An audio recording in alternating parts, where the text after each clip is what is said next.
Hello and welcome to Devil's Advocate. With just 2 weeks left for President Obama to visit this country, how does Washington view the relationship with India? That's the key issue I shall explore today with the American Ambassador, Timothy Roemer. Ambassador Roemer, in less than 2 weeks, President Obama will be in India. How would you characterize Indo-US relations on the eve of his visit? Well, first of all, it's a pleasure to be with you. You've had such great interviews as Dr. Manmohan Singh and His Holiness the Dalai Lama. I'm honored to be part of that guest list. It's a pleasure to have you. To your question, the President is personally excited to come here and see his good friend, Dr. Manmohan Singh. The President sees this as the indispensable partnership for the 21st century. He sees a rising India on the global stage as a very key partner to us in all of Asia. He sees the bedrock principle of democracy here in India, where people vote, where there's religious diversity, tolerance for different opinions, as a key beacon of hope to all of Asia. He sees trade opportunities here growing and growing all the time. Now, the two countries like to refer to this as the strategic partnership. What is this partnership based upon? Look, it's based on democracy. It's based upon the people in India going to the polls and voting at the local level, at the national level. It's based on a key trade relationship where India has moved from the 25th largest trading partner of the United States to the 14th largest trading partner of the United States. It also involves key strategic issues of how the United States and India see the world and Asia, whether it be Afghanistan, the Indian Ocean, or even Bangladesh. Can I intervene and point out something? You're setting out a whole list of areas where the two countries cooperate, but a recent report co-authored by Richard Armitage and Nick Burns says this critical relationship is falling short of its promise. I disagree with falling short.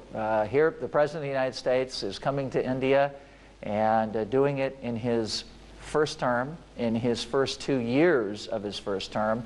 Everybody agrees that President George W. Bush had a great relationship with India. Even he came in his second term. President Obama has sent half his cabinet here.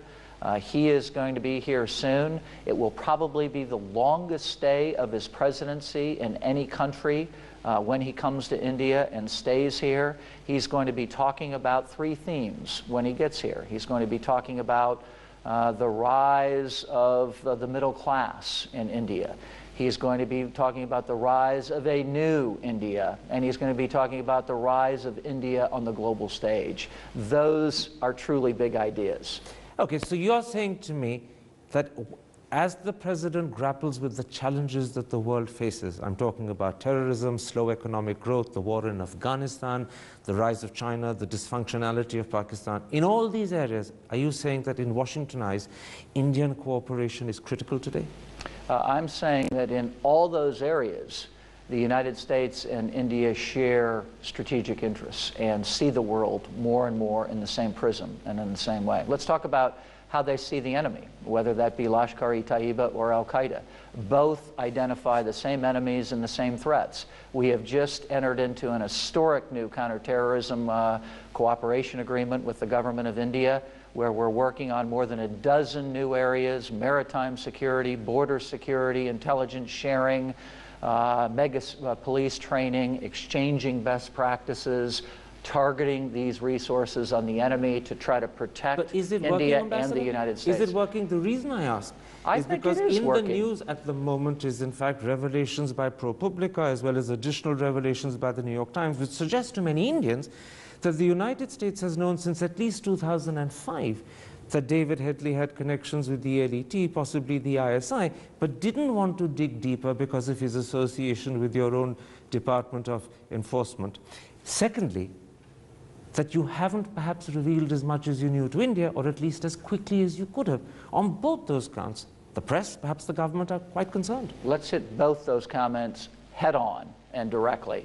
First of all, the United States of America was sharing intel before 26/11 and after 26/11, and doing it in ways, especially after, to save lives. This has been a relationship between the United States and India that has been robust and has been intimate, and now we are shoulder to shoulder daily working with India to protect But have the you resources. shared information from now 2005 onwards? Let's talk about that direct question.